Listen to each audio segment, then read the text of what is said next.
ஒரு மேனுவல் கொடுக்குறாங்க. அந்த மேனுவலினுடைய இதுதான் பார்த்திங்கன்னா ஜாதகம்ங்க. அப்போது ஜாதகத்தை எப்படி நம்ம ஆரம்பிக்கணும் அப்படின்னு சொன்னால், ஜாதகத்தை வந்து பார்த்திங்கன்னா லக்னம் அப்படின்னு சொல்லுவாங்க. இப்போ நான் சொன்னேன் பார்த்தீங்களா, சூரிய உதயாதி நாழிகை அப்படின்னுவாங்க. மறையிறது வந்து பார்த்திங்கன்னா அகஸ் அப்படின்னு சொல்லுவாங்க.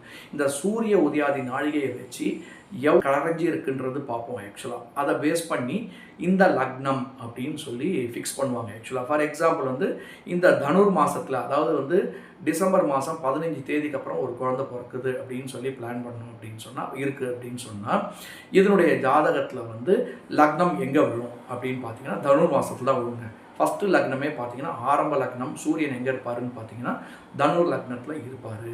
அப்போது ஒரு நாளைக்கு பார்த்தீங்கன்னா 12 லக்னங்கள் அப்படி மாறிட்டே வரும். ஒரு லக்னம் பார்த்தீங்கன்னா 2 மணி நேரம் கணக்குங்க. பேஸ் பண்ணி கால்குலேஷன் பண்ணுறது தான் பார்த்தீங்கன்னா லக்னாதிபதி அப்படின்வாங்க. அந்த லக்னத்துக்கு யார் அதிபதி அப்படின்னு பார்க்குறது. அப்போ தனுர் மாதத்துக்கு அதிபதி பார்த்தீங்கன்னா குருவானவர் அப்படின்னு சாத்திரம்.